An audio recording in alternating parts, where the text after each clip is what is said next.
күбөлүм.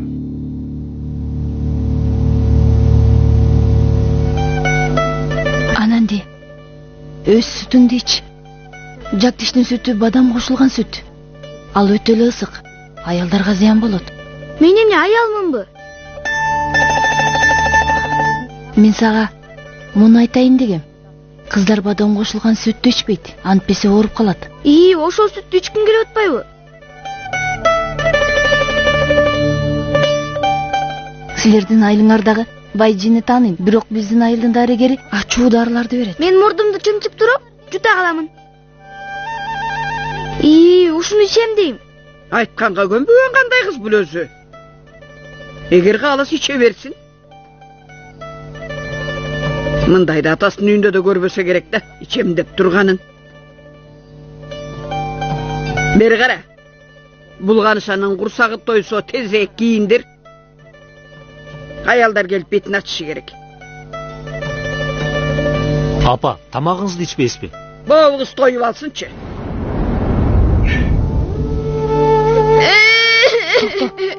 Кайда баратасың? Анан эмне кечке менин атамды жамандап атат. Мунусу мага жаккан жок. Ушунун баарына Вилчишкан күнөөлүү. Сугнанын апасы. Барып кызы сооротуп кел. Ал бет ачууга катышпайм десе, апам ачууланбасын. Азыр.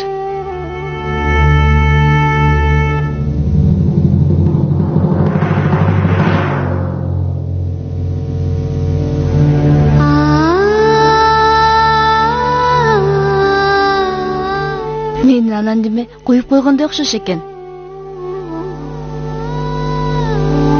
Ананди, алдагантип томсоруп отура бересиңби? Күлүп койчу эми. Күлгүм келген жок. Чоң апам эмне эле атамды жамандап атат. Эмне эле мени кечке урушуп атат. Чоң киши да, чоңдордун айтканына да таарынган болмок беле. Мен эмне эле уруша берет?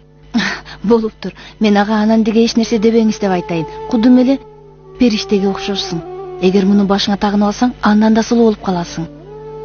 Чын эле, тиги карыган чоң энемди мени урушпасын деп айтасызбы?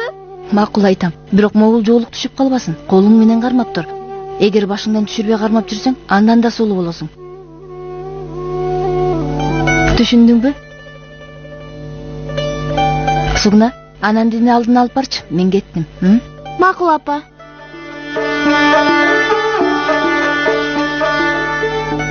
Апаң эмнеге түшүп калбасын деп атат? Түшүп калса эмне болот эле? Анткени бүгүн сенин бетиңди ачышат. Дагы, билесиңби, сенин үйүндөгү тойдо бетиңди ачышпады беле? Мында да ушундай кылышат. Бардык аялдар сыртта күтүп турушат. Алар кезеги менен жоолукту ачып, колуктунун жүзүн көрүшөт. Билем. Эгер жоолук түшүп калса эмне болот? Өз убалың өзүңө. Анда сени баары бекер көрүшөт. Акчадан да, сонун буюмдардан да кур каласың. Жүзүмдү бекер көрсөтмөк белем. Жүрү барып көрүндүк алабыз.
Эй, Жагдия, эмне кылып жүрөсүң?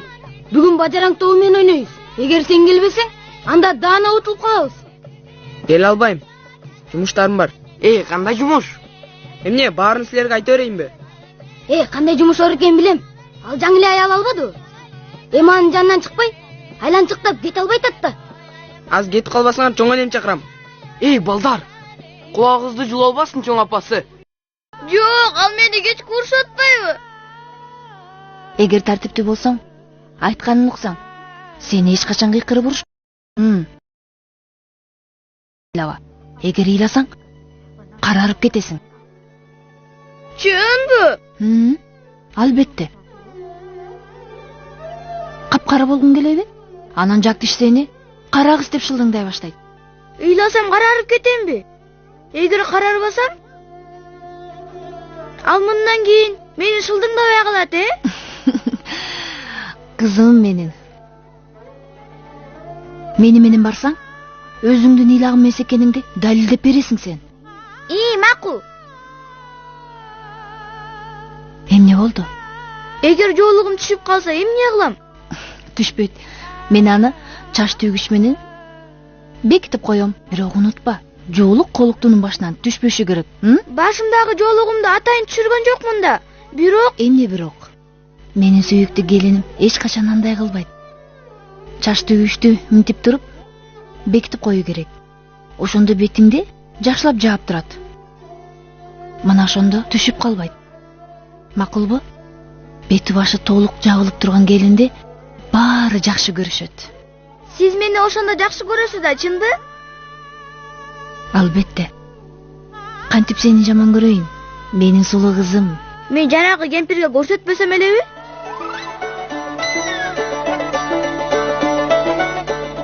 Чоң энеге. Эркен менин. Сен абдан акылдуу кызсың да. Жүрү.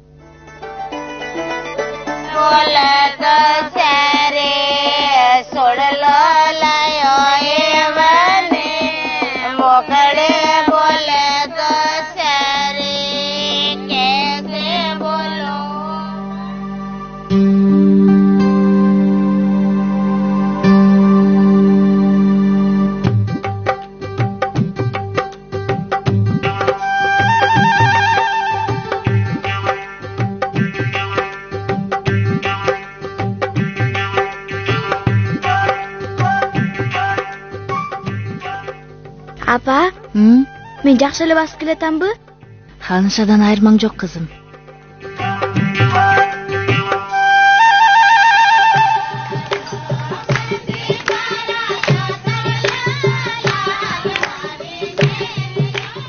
Buyakta kara, mına gelin geldi.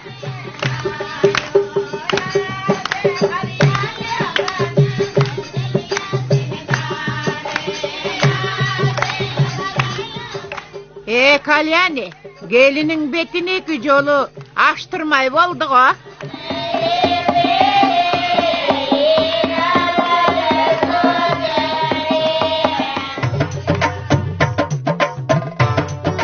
Gelinin ötele suluken.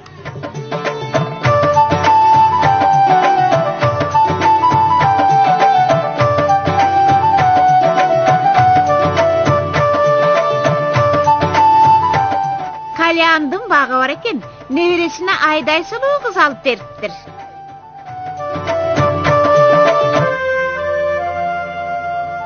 Ата, бетимди эмне ачкан жоксуңар? Тентегим ай, келиндердин гана бетин ачса, сен келин белең. Эмнеге? Экөөбүз үйлөнүп жатабыз го. Анан эмнеге тигил кечке тартууларды жалгыз ала берет? Мен да алышым керек да. Менин бетимди ачсын. Андай болсо, эң сонун. Силер макул болсоңор мындай кылалы. Биз да Жагдишке өз сыйлыгыбызды берели. Ала кой улум. Мага акчанын кереги жок. Мен да тигил кызга окшоп, ортого туруп алып, акча жыйнагым келет. Байром мырза, уулуң жинденип кетип калды го. Уулуңду чакырып, бир аз акыл айтып, ортого отургузуп койбойсуңбу?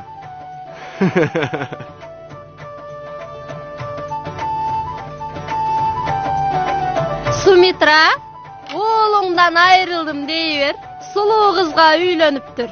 Emi oğlun bu kızdın kuluna aylanat ko.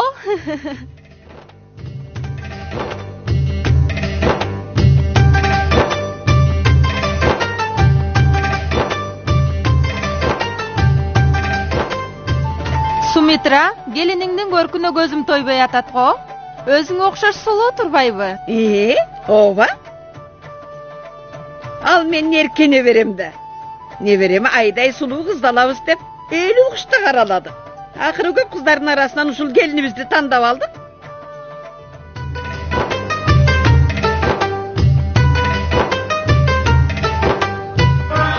Азыр эмес, кийинчерээк ачасың кызым.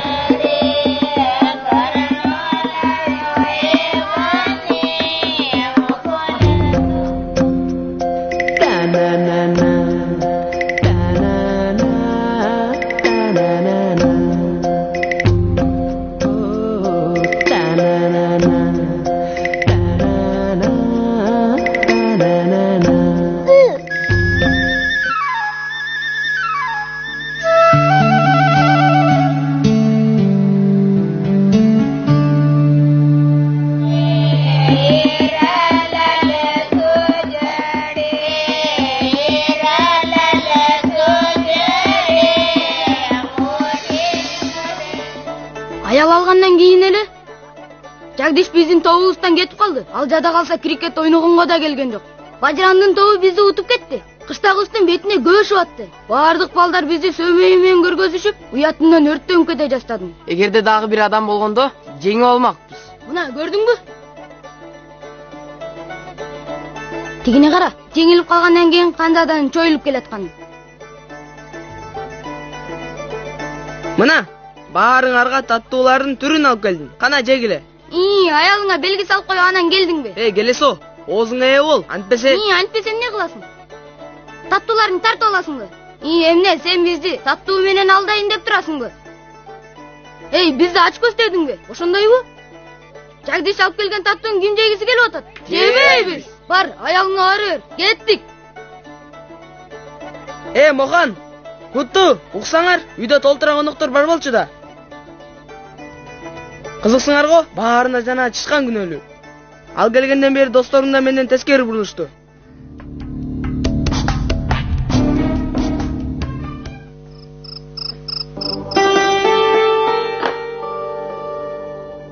Айылдын бири калбай биздин үйүбүздү айтып мактап отурушат.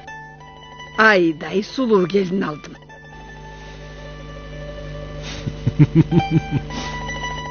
Экөөңөр эмне күлүп атат?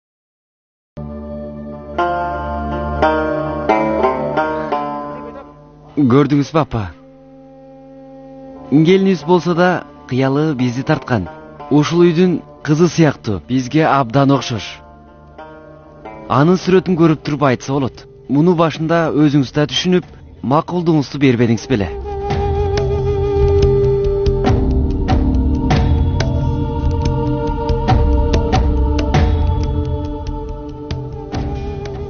Байрон, мени алдагынтып алдабай эле кой. Мени баладай болуп алданып калып турасыңарбы?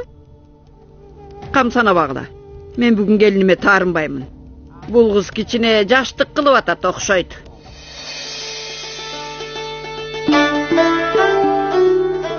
Жасант.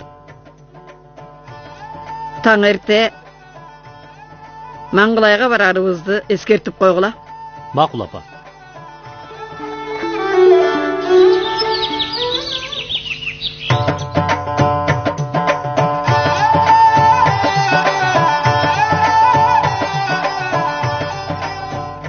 Мынакей, келинимдин да чачын өрүп бүттүм, карачы.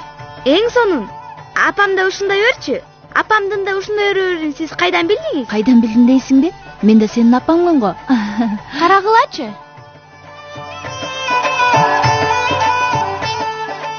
Кандай керемет. Буларды кайдан алдың? Бакчадан, бактын башына чыгып, жаңы эле терип келдим. Эң бийик бутакта өсүп турган экен. Мен чыгып үзүп алдым. Апа, мен да барып жемиш терип келейинчи. Анын эмнесине бары болосуң? Сугна да бар го. Сугна, анан деге жемиштериңен берчи. Жок, өз колум менен өзүм келип атат. Болбойт, чоң апаң билип калса мени урушат. Ал сизди эмнеге урушмак эле? Эмне, сиз да бак башына чыгасызбы? Сен чыксаң кантемин? Чоң апаң анан менин сүйүктүү келинимди эмнеге бакка чыгардыңар деп урушсачы? Эгер жыгылып кетсең, анда эмне кылабыз? Жыгылбаймын. Биздин айылдан мен бактын башына баарынан кыйын чыкчумун. Дайыма мангал мурутту мен чогултчумун. Апам да мага каршы болгонун такыр уккан эмесмин.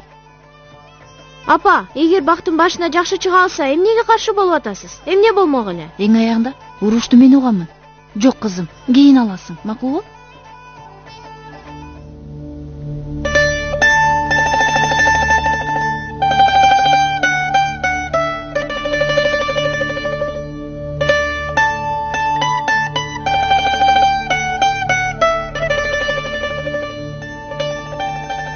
Ананди кызым, жүрү конок бөлмөсүн көрүп келебиз. Барбайм. Чоң бөлмө. Сен аны көрө элексиң да. Барып көрсөң, абдан кубанасың. Сугна, Анандини ээрчитип барчы сени. Жүрү.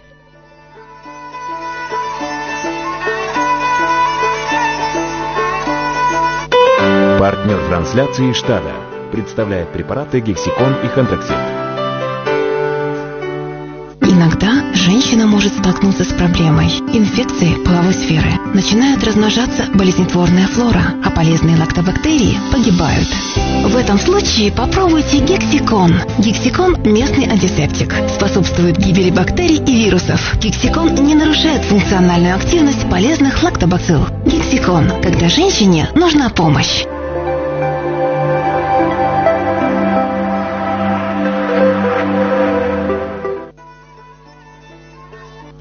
Кудайым-ай, мына бул далистин узунун айт. Коюлган буюмдар көздүн жоосун алат дем эле.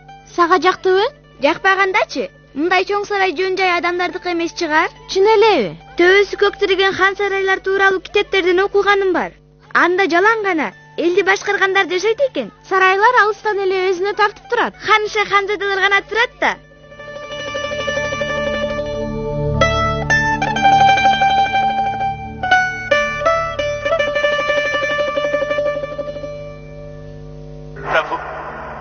Ой! जब तक मैं अपनी आंखों से नहीं देख लेता, Эмне болду? आप अपनी धरती पर अवतार लेने की लीला मुझे दिखाइए ना। मुझ पर कृपा कीजिए दीनानाथ, मुझ पर कृपा कीजिए। Ой! आप अपनी धरती पर अवतार लेने Кандай гана керемет. Бул телевизор. Мурда көрдүң беле? Ооба, көргөм. Бир нече ирет көргөм.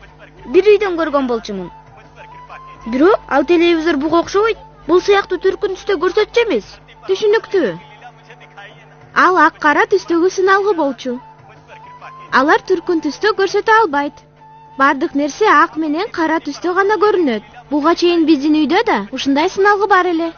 Жаңы үйгө кирээрде атам атайын бардык жерден издеп атып алдырып келген. Сага да жактыбы? Аябай жакшы экен. Күн бою эле көрүп отура берсе ата канат. Телевизор ушул эле бөлмөдө турабы? Ооба, атам бизге алып келди. Баарыбыз тең көрөбүзбү? Улам көрүп турсак болот экен да. Сенин үйүңдө телевизор жок беле? Биздин үйдө жок. Мен тууганымдыкына барып көрчүмүн. Анын үстүнө күн сайын эмес, анда-санда гана барчумун. Апам айтпай барар элем. Анткени апам алардыкына барганга уруксат берчү эмес. Эмнеге? Себеби Були буба жесир аял эле.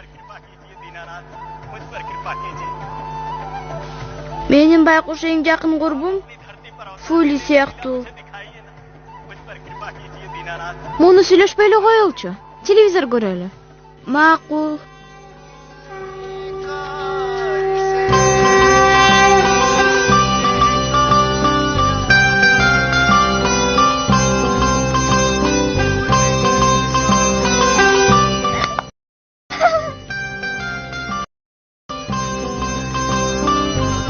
आपके मन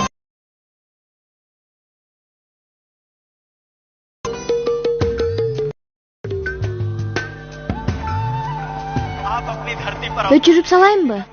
Жок, дагы бир аз көрө туралычы. Жок, болбойт. Эгер чоң апам көрүп калса, көрбөгөндү көрсөтөт. Телевизор жаман дейт. Телевизорбу? Ооба. Телевизор ар кандай ооруну алып келет деп айтат. Мына кызык. Мында эмне болуп атат? Бул эмне деген сучу? नारायण नारायण मैं धन्य हो गया प्रभु धरती पर अवतार Таң атпай, телевизордун маңдайында эмне жалдырап отурасыңар? Ушуну көрүп турган учур бия. Үйдөгү жумуш бытырап жатса,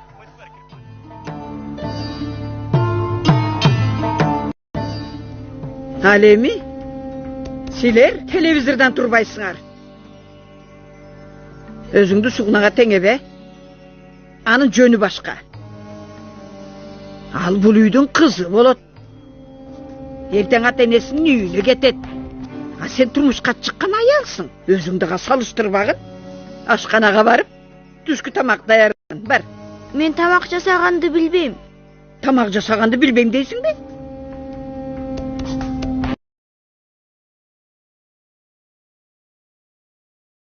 Үй топур болуп калганда апама жардам берчүмүн. Бирок тамак бышырган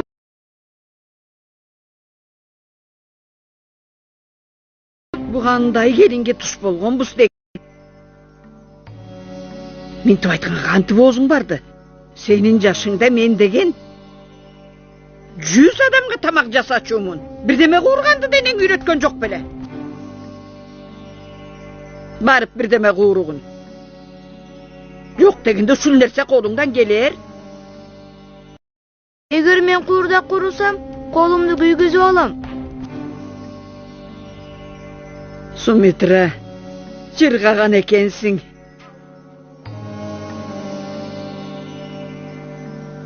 Муну кара. Сумитранын бага меселе шору болду го. Менин төрүмөн көрүм жакын. Бул келин менен шоруң кайнайт. Кудайым ай, байрам булмаймылды кайдан таап келди экен? Шордодук го.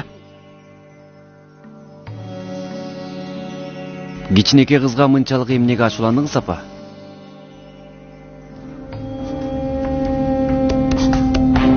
Сабыр кылсаңыз, убакыттын өтүшү менен Ананди баарын үйрөнүп кетет. Ооба, үйрөнүп кетет. Отургуп салбаса болду.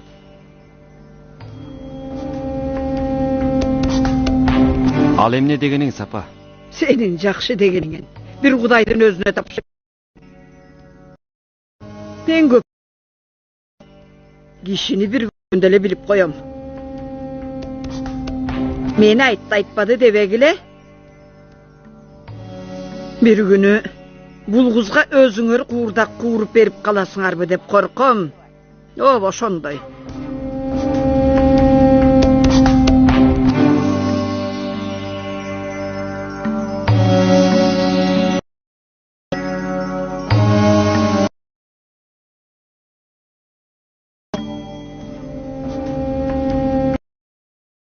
Жаңы келген келин ашкананын иштерине аралашат. Бул ата бабадан келе жаткан салт. Баары ушундай кылышат. Сиз да ошентиңиз беле?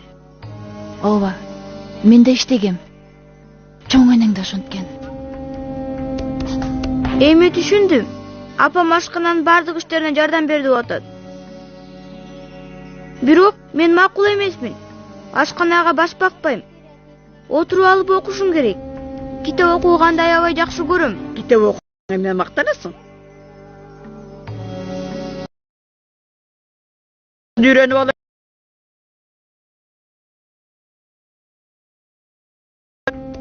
Силерге канча жол айттым.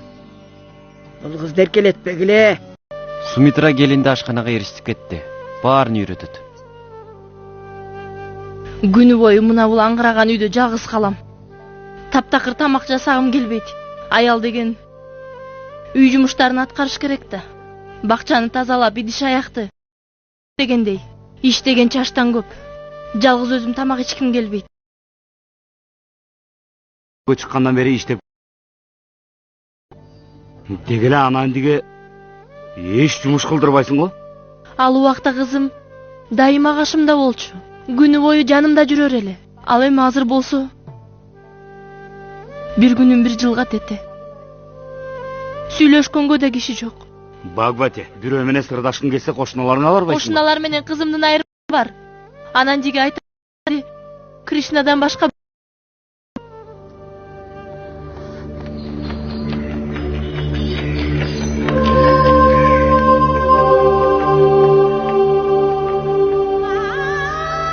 Кызыңды ойлоп кыйналып жүргөнүңдү билем.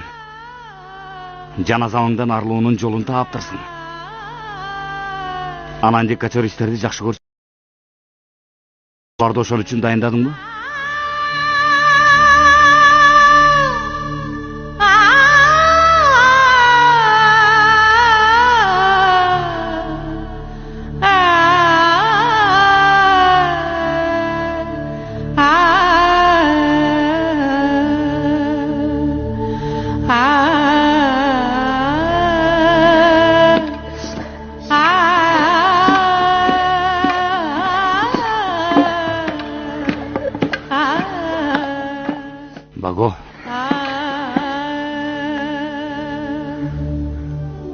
эми өкүнгөндөн пайда жок. Бирок өтө эле эрте жашында күйөөгө берип, оорду толгуз ката кетирдик деп ойлойм. Дагы бир аз биз менен бирге калганда жакшылап ойлонуп элек.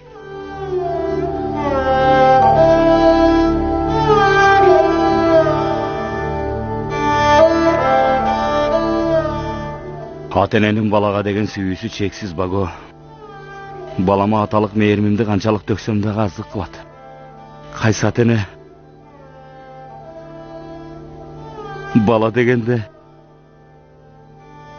эт бетинен кетип жанын бергенден аянсын.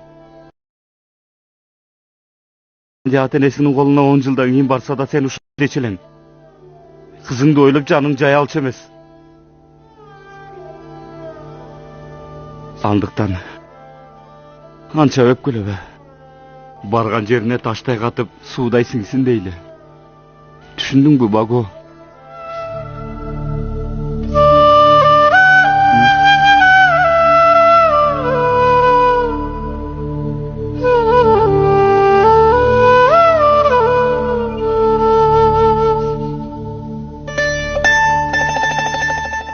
Бул сенин бөлмөң. Бөлмөнүн ыпыр-сыпыры чыгып аткан го. Бул жерде кантип турамын? Баарын Жагдия чачып кеткен го. Канча жыйнасаң да ал чачып салат. Анда эмнеге аны бөлмөгө киргизесиңер? Анткени менин бөлмөм. Сен бул жерде эмне кылып жүрөсүң? Эмнеңди жоготтуң? Сенин бөлмөңбү? Анан кимдин бөлмөсү? Бирок бул менин бөлмөм болот деп айтпадым беле? Ооба, бул агаларыңдын бөлмөлөрү. Чоң апам ошондой деген. Агаларың да ушул бөлмөдө укташат. Жогай. Силер мен менен уктабайсыңар. Сени менен уктаганга мен деле куштар эмесмин. Анда мында эмнеге келдиң? Ыйлак чычкан десе. Мен өзүм келген жокмун. Эжем жынайбыз деп ээрчитип келди. Маймыл десе. Токтоткула. Эгер азыр токтотпосоңор, чоң энемди чакырам. Агаларым бул жерде укташат да. Чоң энем ушундай деген. Экөөңөрдүн бөлмөңөр бир болот. Апам менен атам да бирге укташат. Эгер каалабасаңар айткыла. Мен чоң энеме жеткирейин. Макулсуңарбы же жокпу?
Жак күнү бою урушканга даяр. Жүрү келин.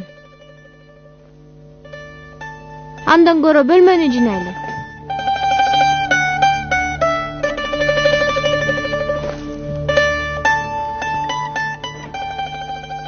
Аябай бейбаш экен. Жаналгычтын өзү тим эле. Чоң энем аны аябай эркелетип салган да. Өзү эч качан урушпайт. Башкаларга тыюу салат. Неге? Анткени эркек да. Уул болсо эмне экен? Башкалардан артыкчабы? Эгер эч ким урушпаса, өзүң айтпайсыңбы? Сен андан улуусуң да. Какыс-кукус кылганын зыяны деле жок. Тескерисинче, акыл кирет. Ал мен урушабы? Экөөбүз чатакташып калсак, мен анын чачын жулам. Аны жолугушууга чакырган убакта мен да акырын басып бармакмын. Ким жолугушууга чакырат? Кандай жолугушуу? Мен да барайынчы. Мен да барайын дейби? Барганда эмне кыласың? Сени менен ким жолугат экен? Мен бир гана сугна менен барам. Жаба оозуңду Жагу. Мен барамын, сөзсүз барамын. Мени да өзүң менен бирге ээрчитип барасыңбы? Болуптур. Барасың. Бирок адегенде үйдү жыйнайлы.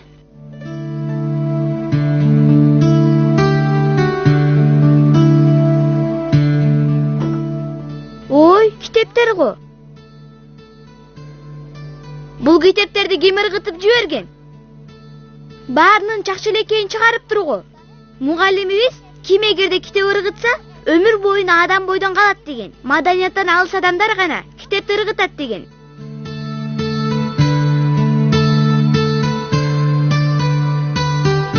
Мен бул китепти окуган эмесмин. Окусам болобу? Андан эмне сурайсың? Бул менин китебим. Муну окуйсың. Дибегин. Мен окуймун. Керек болсо 100 жолу окуймун. Болбойт деп айтпадымбы сага? Сага эмне болгон, Жагдиш? Эмне мынча тырышасың? Китебиң тутулуп калабы? Окуй бер.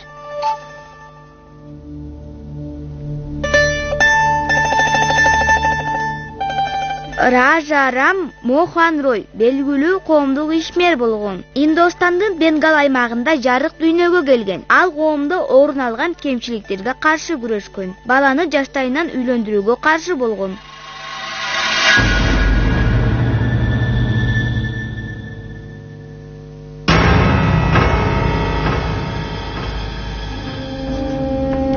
Мындан ары Жагдиштин буюмдарына тийчүү болбо. Мен болгону бөлмөнү гана тазаладым. Ал бөлмөсүн чачып салыптыр. Жаба оозуңду. Какшаба. Неберемден не жамандайсың? Сен анын аялысыңбы же душманысыңбы? Мени неге урушасыз? Мен эмне кылыптырмын? Баарына сиздин небереңиз күнөөлүү. Тилинин узунун такылдап жагың тынбайт. Эсимди эки кылдың го.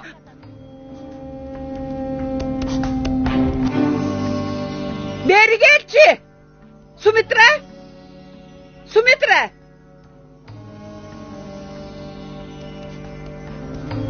Эмне болду, апа? Кайда жүрөсүң? Келиниңе кеп кеңешиңди айтпайсыңбы? Айткан тукпай кайра каяш айтат. Качан көрсөң алып учуп турат. Же жок дегенде үй окаты менен алек болгонун да көрбөйсүң мунун. Кызыма зыяны тийбесе болду. Эртеден кечке окуганы китеп, мындан деген не пайда? Мен эч нерсе кылган жокмун да. Болгону китеп окуйун дегем. Бери кара. Окуу менен жазуу эркек балдарга эле тийиштүү нерсе. Бирок атамдын үйүндө болгонумда сенин обу жок кылыктарга көз жумуп отургандай айлабыз жок. Ушул китептерди окуп отурган иштерди кылсаң болбойбу я? Сага сөз жетеби?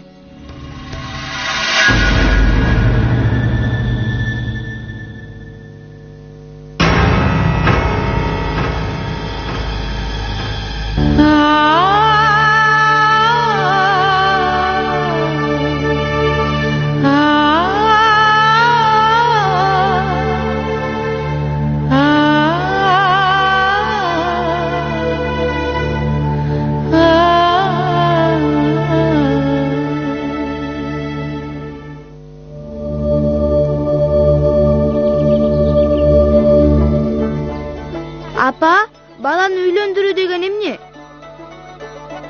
Мугалимим үйлөнүү тоюнда ушул тууралуу айткан эсимде. Бул бир үйдүн кичинекей кызы болсо, аны күйөөгө берсе, болбосо бир үйдүн кичинекей баласын үйлөндүрүп, келин алса, ошону баланы үйлөндүрүү деп айтышат. Ооба, ошентип айтышат. Мен сыяктуубу? Ооба, кудум эле сен сыяктуу. Анын эмнеси жаман, апа? Үйлөнүү деген кызык го. Жаңы көйнөк кийип, жалтырак буюмдарды тагынасың. Таттуунун бардык түрлөрүн жейсиң. Ырырдап, бийлейсиң. Ража Рамохан Рой муну эмне үчүн жаман деп жазган? Ража Рамохан деген ким? Мен ал тууралуу окуп атпаймынбы? Жагдиштин бөлмөсүндөгү китепте бар экен го. Сиз окуган жок белеңиз. Мурда окуган чыгармын. Бирок баары анын эсимде калды дейсиңби? Мунуңуз болбойт, апа. Мугалим окуганыңды өмүр бою унутпаш керек деп айтат го. Антпесе окугандан эмне пайда?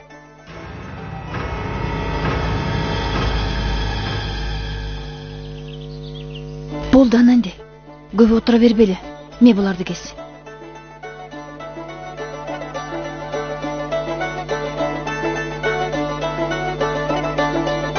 Суроомо жооп бербедиңиз го, апа. Эмнеге Ражара Моханрой балдарды үйлөндүрүүгө каршы болгон?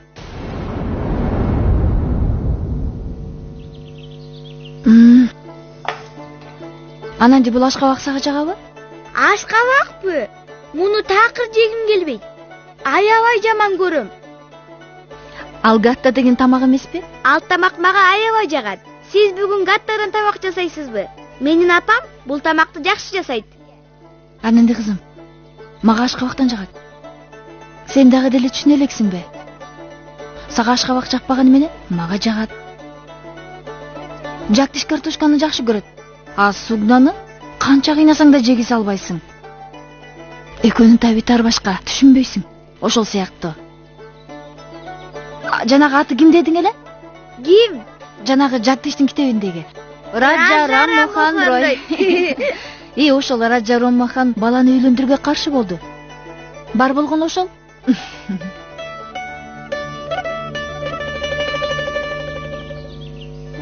Түшүндүм. Бүгүн сиз гаттадан тамак жасайсызбы? Мен барып Сугнага айтып келейинчи. Макулбу? Макул.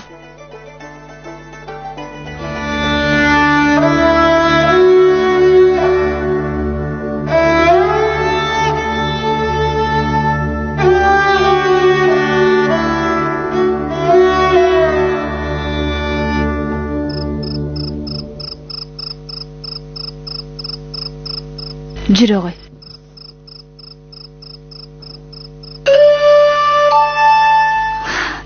Муну карасаң, уктап калган тура. Жагя. Жаго, уулум, тур өз бөлмөңө барып укта. Макул анда, ойготпой эле коелу. Анан де жүрү. Сугнанын бөлмөсүнө барып, үчөөбүз уктайлы. Жактиш ушул жакта уктай берсин. Апа. Кайда барасың? Бул неме чоң энемдин бөлмөсүндө уктасың. Балам ойгондуңбу? Калп эле уктап жатканыңды билгенмин. Бол, төшөктөн тур эми. Барбайм. Кече могуз сен мени уктабадыбы? Бүгүн менин кезегим. Жагия, сага эмне дедим эле? Анан де кызым бир азга менин жанымда уктайт дебедим беле? Эмнеге? Эмнеге дегениң кандай? Сен менин жанымда бир нече жылдан бери уктап келесиң го. Эми анан денин кезеги. Ал да менин кызым эмеспи? Бул мактанчак келгенден бери мени жакшы көрбөй калдың.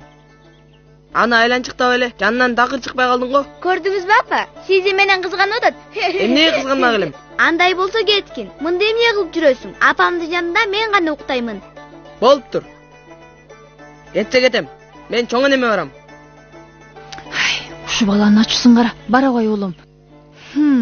Апам ансыз деле таң атканча кирип какпай, уктабай чыгат. Эмнеге? Кантип уктасын? Жактиш тынч уктай албайт. Чын элеби? Түнү бою тыбырчылап чыгабы? Ооба, сен аны билбейсиң да. Ортобузга 4 жастык коюп койчумун. Ал ушунчалык тыбырчылап чыгат дейсиң. Акырын болду эми жат уктайлы, кечсе кирип кетти. Макулбу?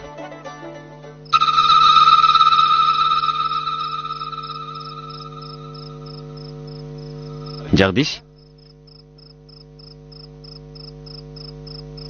Кайда баратасың? Неге манайың пас?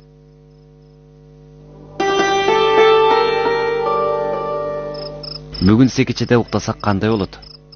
Ачык асманды караган кандай гана сонун. Асмандагы жылдыздарды карап жатабыз. Макулбу? Эгер учуп бараткан жылдызды көрсөң тилек кыл, ал сөзсүз орундалат. Балам, жылдызды көрүш үчүн секечеде укташыбыз керек. Жүрү. Мен сенин жаныңа жатпайм. Чоң энем жанында уктайм. Эмнеге?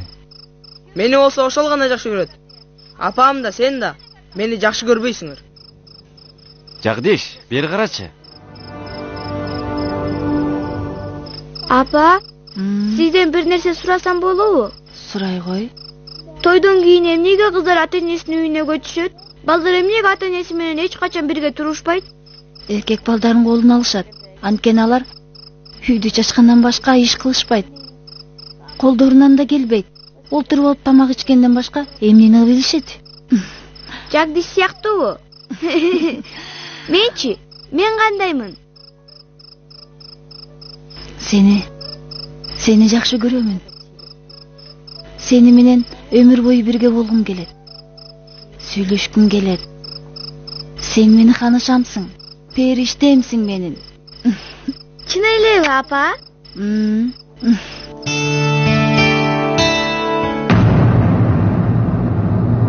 Көркөм тасма коомдук телерадио корпорациясында которулуп, үндөрү коштолду.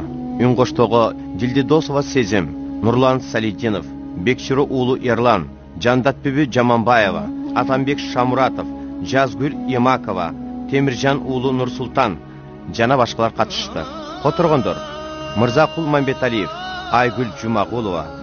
Үн коштоо режиссеру Айнаш Аширова. Үн иретин топтогон София Ашырбекова.